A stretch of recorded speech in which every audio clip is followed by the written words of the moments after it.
another random bit of Kino, but I want to talk about a particular moment from Deltarune 2 that I really liked. And, there's a lot of moments in Chapter 2 that I just really liked. And this one particular one, like, in general, like, I thought it was this very vindicating, the experience of playing Chapter 2. Because, like, with 1, I had all these inferences, like, of directions I thought the story might go in. Like, the whole insidious choices don't matter. Every decision I'm making in regards to the gameplay seemingly culminates to the same end. I feel like I'm being manipulated and I have no control, like, over my video game life kind of shtick. Like, that kind of feeling was, like taken to the next level in 2. And it's like, I didn't immediately think it would happen. Like, I thought it would be just kind of, like, another, like, just another adventure, like the first part, with, like, some more mysteries on top of mysteries, a lot of just vague shit that's not gonna get, like, explained until, like, the final chapters or some such. But, like, I got, like, the developments I wanted sooner than I expected. I'm really happy I got it now. So anyway, in Chapter 2, yeah, it's another adventure that you go on, but the feeling that, like, nothing, like, I don't even need to be here is, like, further compounded on, because, like, there's just a lot of moments where characters make, like, shots without you. Like, there's that scene where, like, fucking Rousey and Susie, they go off on their own after seemingly asking, like, oh, Chris, who do you want to go with? And it's like, doesn't fucking matter. Why does Chris get to choose everything, Susie says? And isn't that just so funny? I don't get to choose anything. Doesn't that make me sad? There's, like, this one scene when you're walking around with Noelle, you can see them having fun on their own in the distance, and it's like, damn, they can do things without me. The whole group dynamic, it's like, do I need to be here? Like, it's this kind of sad feeling.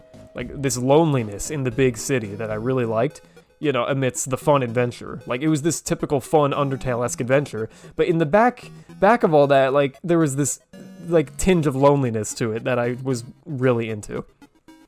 And then you play Snowgrave, where you just lash out at all those feelings of utter helplessness, of, like, not having any control, because suddenly you do have control, by manipulating other people, of course. So, Noelle Holiday, the whole thing with her, the whole thing with the enemies in Deltarune is that you would attack them and they would make the logical choice to run the fuck away if they were about to be killed, because things weren't looking hot and they're not willing to die for this. Although, I'm a bit curious about that one enemy type, like the wire guys, the guys who are possessed, like normal citizens that the queen makes, like forces them to do their bidding. Wouldn't they, like, fight and die anyway? Or, like, are they allowed to just make decisions like that? Or is Queen, like, even with her control, she's letting them run away? Like, she's not forcing them to fight and die. Like, she's not going that far over this. Like, that's something to think about. But anyway, like, okay, so the thing is, you're not able to kill anyone, and that's so frustrating, right? Don't you want to kill people and feel like you have some kind of impact in the world? Obviously, it's a negative one, but if you have no choices, like, at all, it would be cathartic to at least do something horrible, because it would make an obvious impact in a world where otherwise nothing I do matters. Like that Undertale shit again. Like, I just have to know what happens. So, you meet Noelle, or you get her in your party, and she can freeze people, so they can't run away anymore. So, like, I finally found a way to kill people. Fuck yes. And, things slowly get a little more evil as it goes on, and I was just so fucking happy. It was delightfully devious, finally being able to, like, do, like, it's an alternate route, so you really have to go out of your way to discover it. So it finally feels like you have a choice, but it's a horrible one, so it's like, that exactly the kind of Toby Fox writing that I'm into. So, like, you get to this one scene, right, where it really just hammers it home. You start just skipping puzzles because fuck it, who cares? I'm in control of everything through Noelle.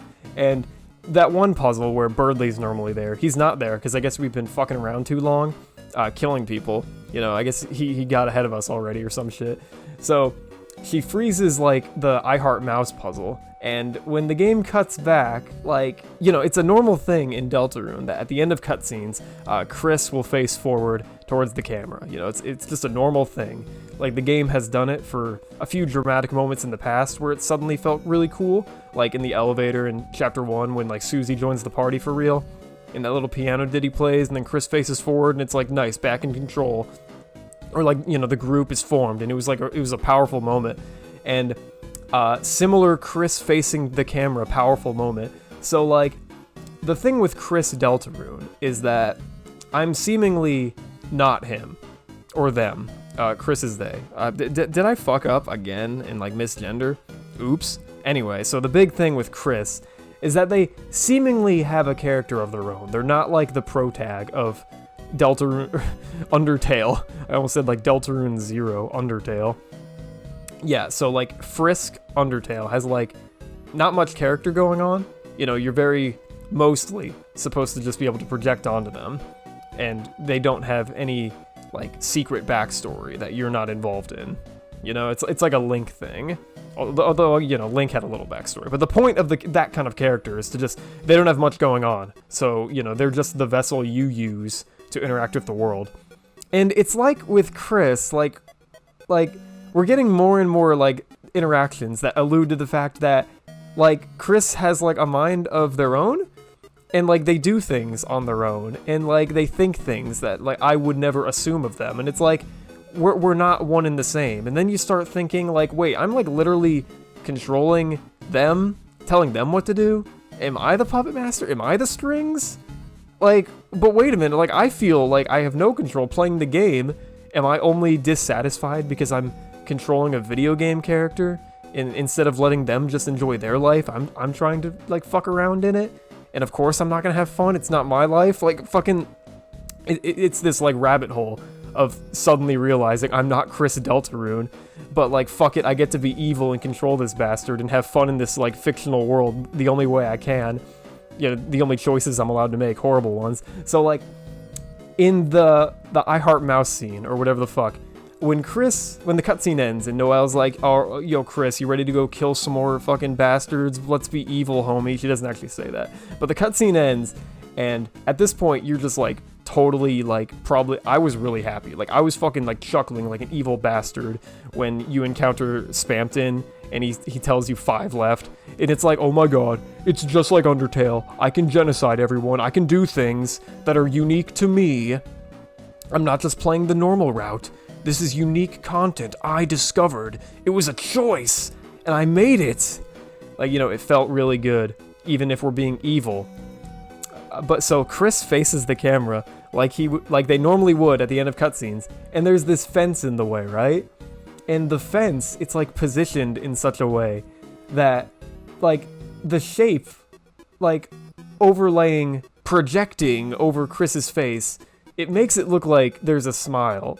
So that's some fucked up imagery. Okay, so like, okay, hear me out. Like, we're the fence. Like, Chris Deltarune isn't smiling, but the fence overlaying, projecting over Chris is smiling. We're making them smile, and it's like, holy fucking shit, dude. Like there's like scenes later where, like, you know, when you're fighting Spamton and it's like Chris called for help. I didn't do that. Why didn't it say I like called for help? I did that. Or I don't know why I said I didn't do that. Like, I told them to do that. Why didn't it say I called out for help? But no, it's Chris doing that, and it's like, dude, I'm just projecting my sorrow onto this guy. And damn, like, the fence in Deltarune 2, dude, that was some shit. And it's like, like, could this have been an accident? Like, this is the only place with like a fence like this in the game, right?